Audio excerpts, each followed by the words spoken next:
Welcome to the Refinement Not Retirement podcast. Tony here, back on the air again with my wife and co-host Christine to talk about a question that's very important to us and to our whole pickleball community. But first, before I introduce this very important topic, I'll let Christine say hi to you all. Hi, good morning. Well, it's good morning from here anyway, so I don't know when you're listening, what time it'll be, but Yeah. And anybody looking, sorry about the view of my hair, but I am going to the hairdressers this afternoon, so if it looks a mess, and me too. so be it. Anyway, our pickleball refinement we've talked about in a number of previous episodes, and if you'd like to hear our story about how we got hooked on this wonderful sport of pickleball, do check those episodes out. There's some interesting ones in there, but it's been a refinement in that it's enriched our lives in so many ways. It is in itself a fantastic sport, so much fun, but also it's connected with us with so many just fantastic people throughout the UK and throughout the world, actually. Yes. Would you agree, Chris? Yeah, it's been amazing. Well, it continues to be amazing, yes. And the growth this year, particularly in England, the growth has been fantastic, the growth in the sport. But we've come to a bit of a crossroads in the sport in a way, which I'll explain. But the question that we're asking today may surprise some of you. It probably won't come as a huge surprise to those of you who are in the pickleball community, but it may come as a surprise to others. The question that we're looking at today is LTA, that's the Lawn Tennis Association, is LTA the right fit for pickleball? So let me explain what I mean by that. When we got into pickleball about a decade ago, after we returned from Florida, where we played tennis all the time, and we describe all that in previous episodes that I've referred to. When we came back from Florida, we were told by our friends out in the US that we should check out the sport of pickleball, which we knew almost nothing about at that point. And we did check it out. We found a club called Runnymede Royals in the Runnymede area near Ascot. And we played it, and it's the sort of sport that you play it, and you immediately just get hooked on it. Well, most people do. We were no exception. Just throwing in here, though, don't forget we were tennis players. Absolutely. We were tennis players. Absolutely. So, and a lot of tennis players do become pickleball players, as you know. But the bit that I want to just focus on for a moment is that it was a bit, being a very young sport, particularly over here in England and throughout the UK. It wasn't particularly, there was no particular organization, really. There were some people who were setting up, there were a couple of sort of nascent organizations that were set up and were doing their best to get things organized in terms of tournaments and things, but there wasn't really any very well set up, resourced, organized organization. And until suddenly Pickleball England came into being. That is our association for this country, and set up by a dear friend of ours by the name of Karen Mitchell and others. Karen Mitchell has been the prime mover, and there is an episode where I have an interview with Karen Mitchell when she kindly graced us with her company on our podcast here, and it was a fascinating conversation, and I would encourage you to check that out. I must just say, though, she is a wonderful woman also, I want to add. I mean, she has done for pickleball incredible, incredible stuff. She's just a shining light on the world of pickleball. Well, it really needed to be taken by the scruff of the neck, and she did it. And she got together other fantastic people like Frank Arico, who was responsible for all the sort of systems, the IT systems behind the organization, and The other Bassford people. family, the Bassford She's boys. Yes, the Bassford boys, and set up. They have set up regional directorships and got it really, really buzzing. And the tournaments that they run, the one that's coming up this year that we'll be involved, we'll be playing in, I think is going to have approaching, if not fully, 2,000 players. Incredible, incredible amount of And I people. know from past experience that it will be brilliantly organized. So why are we talking about this? Well, Pickleball England's goal has been to become the chosen association to work with Sports England, an organisation, I'm talking about Sports England now, which I know almost nothing about except what I've read on their website. But I understand that it's regarded by the powers that be at Pickleball England, obviously including Karen, that it was important to be recognised by them so that all kinds of other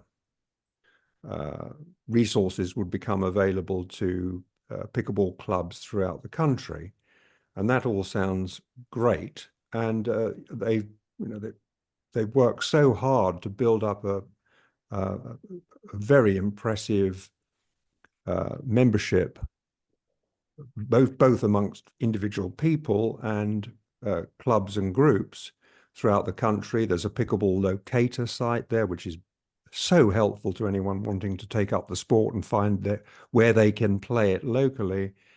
They've done all that, and suddenly we hear that the LTA, the Lawn Tennis Association, has put itself directly in competition with Pickleball England as the organisation to be chosen by Sports England as the governing body for pickleball over here. Crazy, absolutely crazy, ridiculous. I think that what Christine has just said there echoes the feelings of, well, certainly everybody I've spoken to in the pickleball community. I haven't heard from one single person yet. I'm certainly willing to enter into a conversation because I'd like to hear what the other side of this is. But I haven't heard yet from one single person who thinks it's a good idea for the Lawn Tennis Association to suddenly take over our wonderful sport.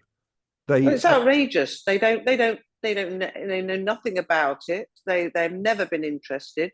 I think they took on paddle, didn't they? And they don't do anything for paddle tennis.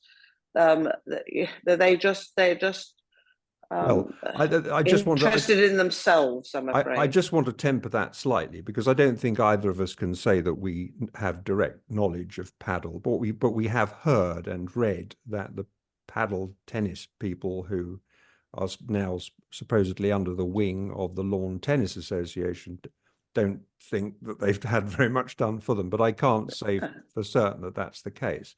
No, I'm just quoting what other people have said, the paddle people. Absolutely, but nor can we say that the Lawn Tennis Association doesn't know anything about pickleball. I would imagine that they've been working hard to catch up to try and. I think they have. They're clearly been behind the scenes trying to get themselves together because they want it. So throughout this broadcast, I want to be fair to everybody. And so I want to speak to the things that that we can speak with knowledge of and not not get too much into speculation. But I agree with the sentiments that you're expressing. But it does seem to me from the statements that have been made by the LTA that I have read and in articles and so on, that they regard it as an adjunct to tennis. They would regard pickleball as an adjunct to tennis, which we in the pickleball community do not regard pickleball as. We regard it as a sport in its own right, nor do we regard it as a feeder sport that leads people from pickleball to play a grown-up sport, tennis, which is, I think, the way it's being looked at. It's the other way round. It is tennis that is it is one of the feeder sports to pickleball. People are taking up pickleball in massive numbers, and a lot of them, granted, come from the tennis community. But that doesn't mean that the Lawn Tennis Association should be sticking its craw in the organization and running of pickleball in this country. I don't see that there's any justification for that.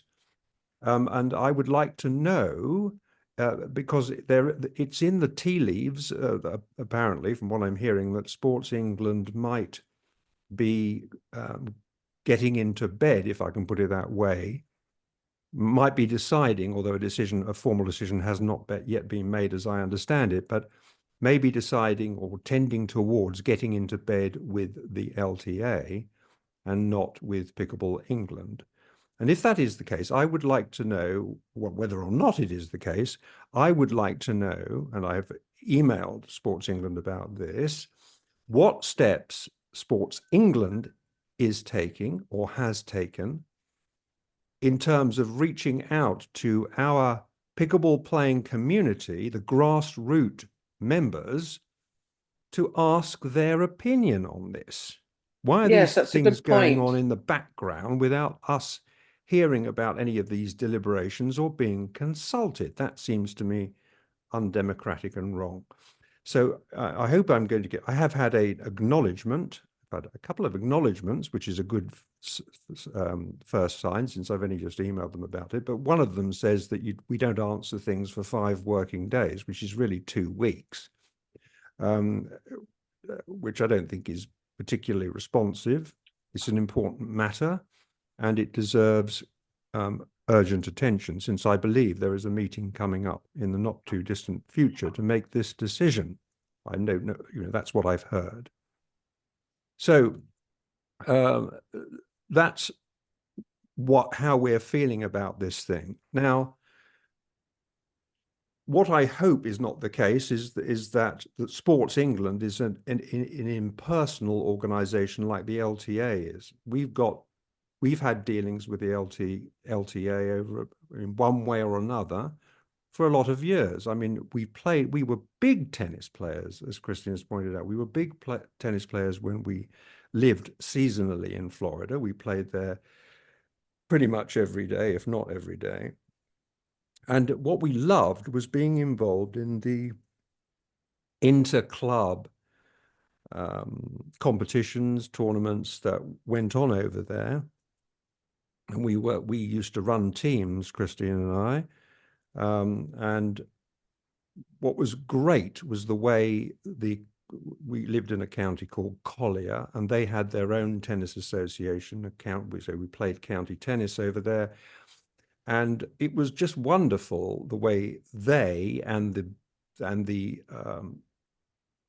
national organization, the USTA, the United States Tennis Association, both of those organizations really had great organizations for these tournaments. And that was marvelous. Cut a long story short, when we got back, thought we were going to get something similar in the UK from the LTA, we found anything but that. I mean, whereas there were good age divisions over there, so you could go to tournaments and play with people, with your peers, I would be turning up to matches where I'd be playing against sometimes the club coach from the other club, and he was like 20 or 30 years old.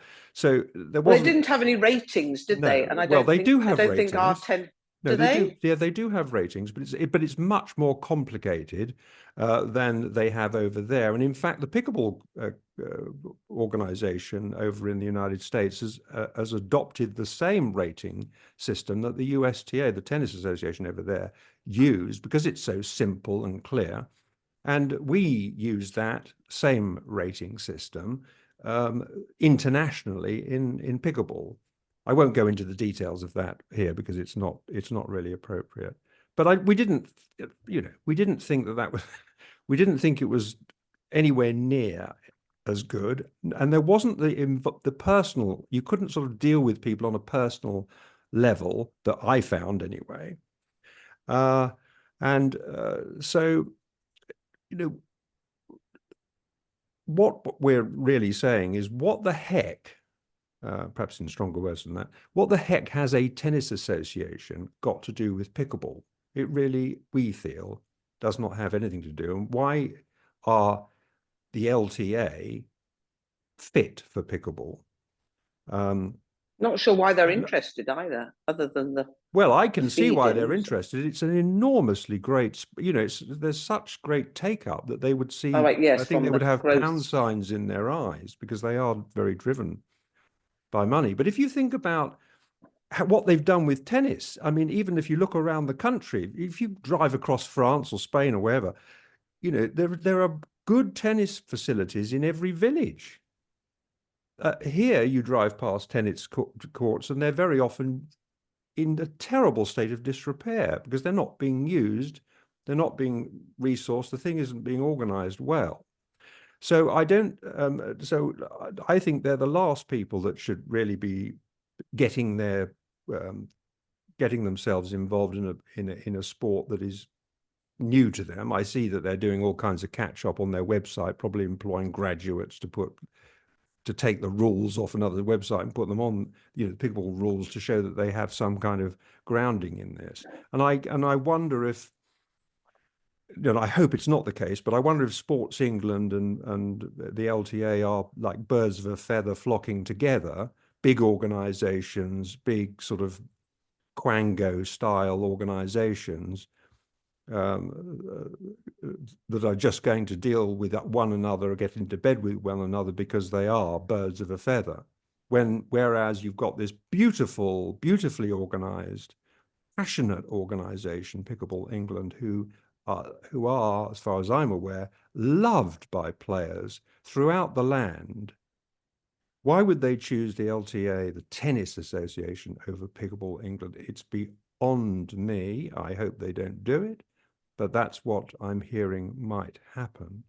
Have you got anything, Chris, to add to what I've said before I just tell our audience, with your help, our own little story of our own of recent dealings with the LTA on another No, matter? no. I think you said it all. Okay. So this is the we have alluded to this, that we were going to talk about this story in previous episodes, a piece of litigation that we've been going through for practically 1 year. And we've been sort of umming and ahhing about when and whether to do that. But now seems to be the perfect time, now that this news has come to us that the LTA is getting its feet under the table, or trying to, in a very opportunistic way, as far as pickleball is concerned. So we have been for, I think, over a decade. Is that right, Chris? Been going to the Eastbourne tennis tournament?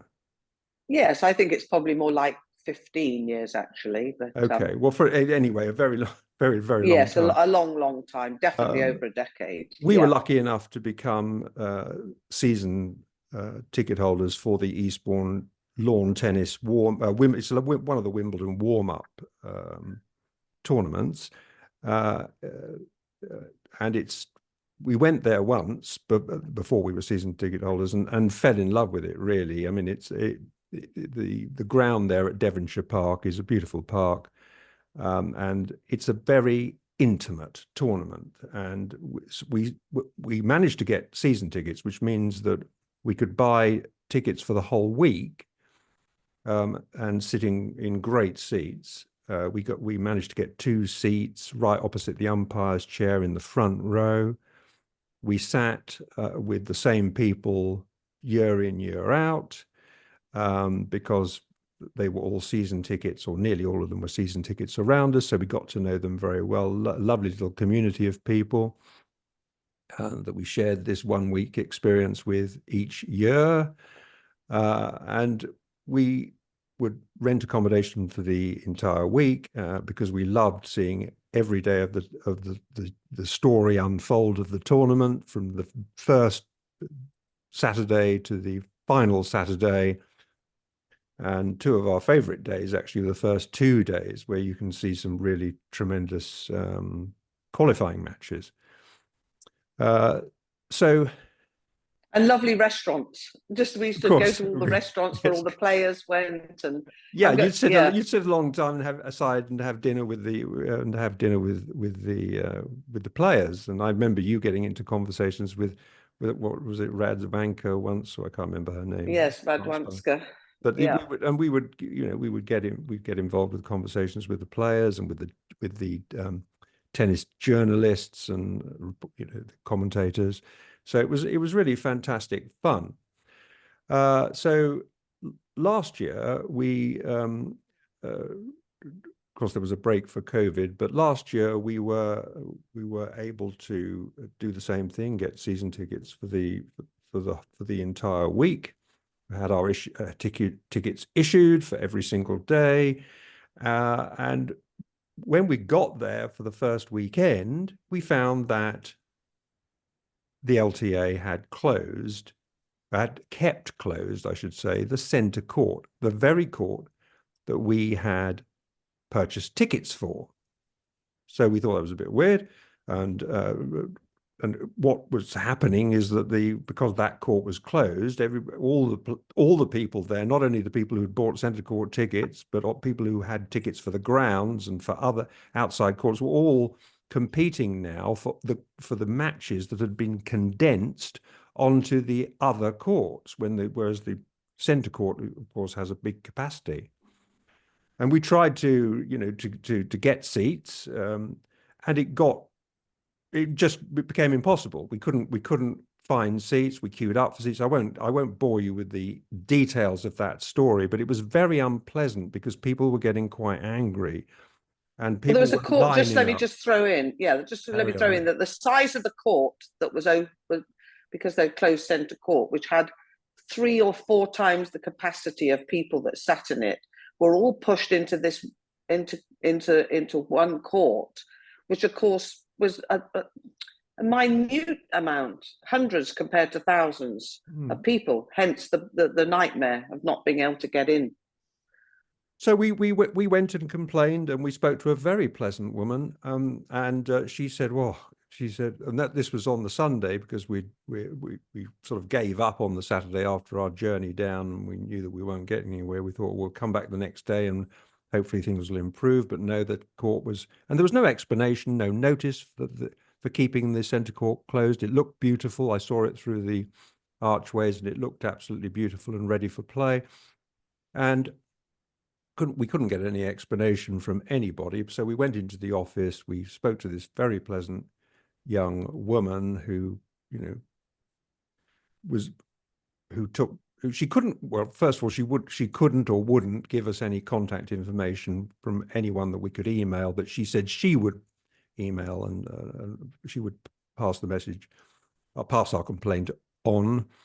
And We were she terribly took it all upset, down. weren't We we? were very It was upset. very depressing. We were upset, and of course fed up with all the queuing and the arguing with people Well, in it had never lines. happened to us before in all those years. It had never No, happened. we'd always had a great experience before, but this is what we were faced with. And she took it all down, and and then at the end of it, she said, "Well, I'm going to actually take your phone number now, your mobile phone number. And I'll be calling you later today. Hopefully we can before the weekend is a complete loss for you, we can do something about this. I'll be in touch." Never heard a thing from her, which actually angered us more. And when we got back, I wrote a letter of a complaint, which ultimately turned into a letter of claim. They started raising defenses, because we wanted to get our money for the tickets for those 2 days back, and for our 2 nights of rented accommodation, which we would not have booked had we not been able to get onto the centre court, because we're not interested in any other seats. We've only ever been interested in those. We wouldn't have come down if we didn't have tickets for the centre court on those days. And they essentially just told us to take a, well, they didn't really say that, but they weren't interested. They told us that that circumstances beyond their control, I think, was the thing that they said entitled them to change the schedule. Well, I said, okay, then let's see what all these. I want, because we'll take you to court for this money. We want to see. We're entitled to discovery. We want to see all the communications with regard to this thing, this circumstance that's beyond your control. And anyway, we challenged that term as being an unfair term under the Consumer Rights Act. But profoundly unfair to do what they did, keep the court closed, and then not even offer people refunds or any recompense, we thought. And we couldn't get anywhere. They just said, well, we're closing down this. They wouldn't give us any of the documentation that we asked for, and they closed down all communications. So we issued proceedings. And to cut a very long story short, litigation is hard. Let me tell you, it's I have quite a bit of experience of it through my job, when I was working, and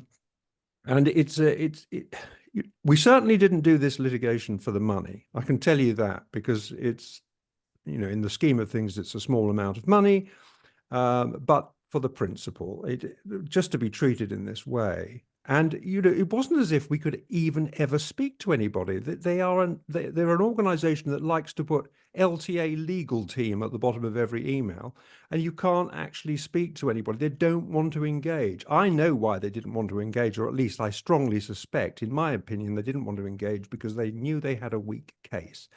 And ultimately, on the eve of trial, they caved in and agreed to pay us, even more than we had previously said that we would accept, because they were now on the eve of trial, and I could see very well that the case they had was very, very weak, and their only witness was going to be this pleasant young woman.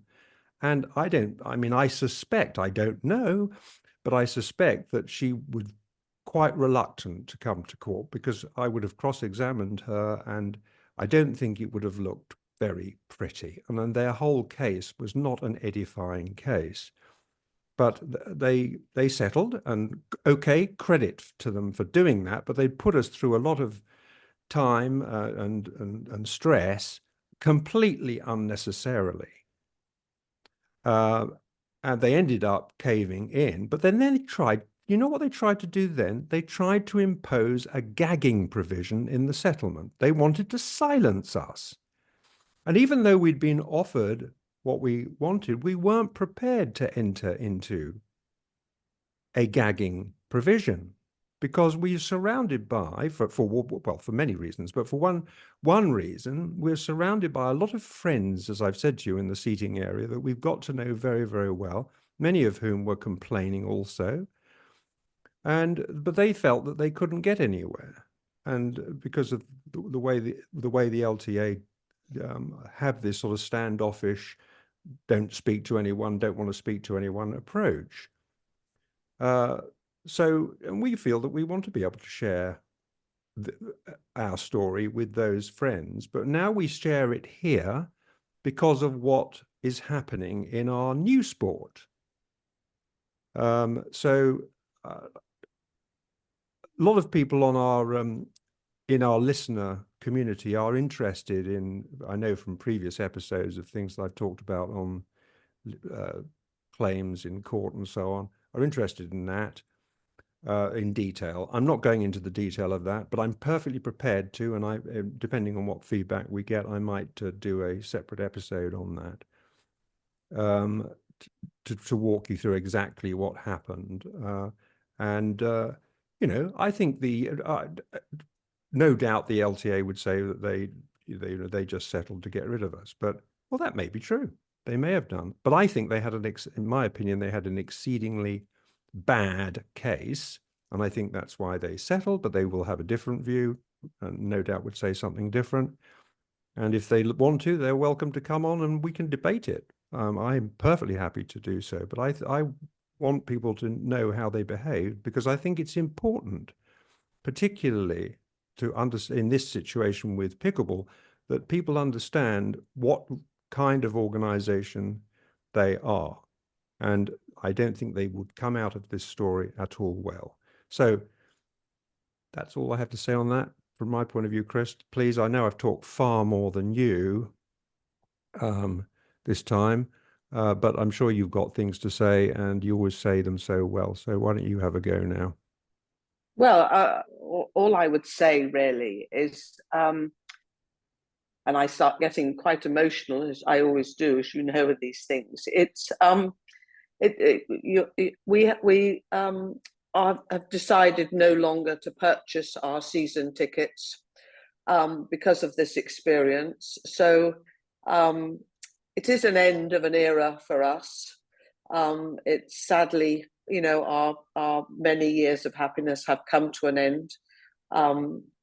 The prices of the tickets have gone up substantially over the years, and that's, I understand that, and that's not the reason why we decided not to purchase them. It's the whole experience has made us and let us decide again of another refinement, if you like, in our lives, that it's time to move on and close the books on our yearly trips to Eastbourne.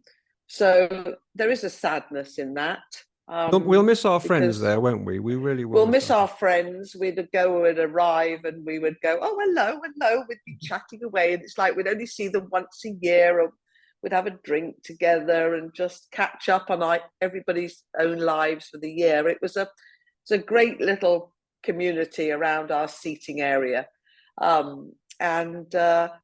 I think so, if I could just say, Chris, I'm sorry to interrupt you. It just occurred to me. Really, one understands when a big organization gets something wrong, but it's not the getting it wrong. It's not the problem that's the problem. It's the way it's handled that's the problem. And this situation could have been handled in a nice way, in a reasonable way. And they didn't do that, and they didn't have one conversation with us about it. We kept offering. I remember. We kept offering. We're reasonable people. Why didn't you give us a call? Let's have a meeting. Let's have a video meeting. Whatever, Zoom meeting. Let's sort this out. And they wouldn't. And they were really quite unpleasant, really, about it. And they put us to a lot of time, unnecessary work.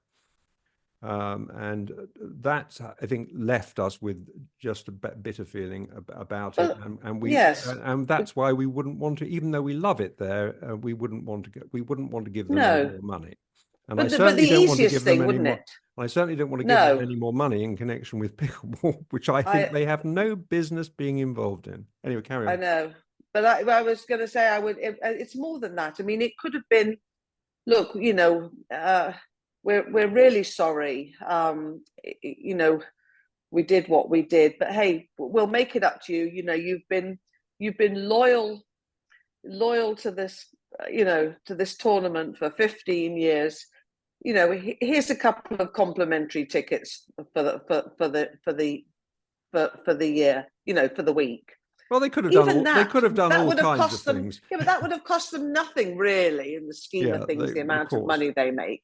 And it would have been when people make errors in all sorts of business, as you know, whether it's be a supermarket or or something, Amazon or whatever, you send something back and they go, sorry, we refund your money, or we, we've made a mistake, but, sorry, the goods weren't up to what you wanted, without having to fight and fight for, as you say, it was nothing to do with the money at all, because we really didn't. It was just being treated so badly. But anyway, let's not dwell on it anymore, because we're running out of time. But look, we really want to hear from you out there, our listeners, and from pickleball players, what you think about this issue. Maybe we'll do more episodes on it, and maybe we'll have guests on here from the pickleball community to talk about it from perhaps a more knowledgeable perspective than than we have. But we just wanted to lay this all out there so that it's out up front and everybody understands what they're getting themselves into if they want to back the LTA. As I say, I don't know anybody from the pickleball community who does, and I think it should be down to the player community to decide on this, because really we should have the power. But for now, I'm going to say goodbye. But do please let us have your views, and do get involved with communicating with us. We love to receive your feedback via our Facebook page, which is of the same name, Refinement Not Retirement. And we look forward to engaging with you there, and to perhaps talking to you directly if you're up for that. So for now, it's goodbye from me.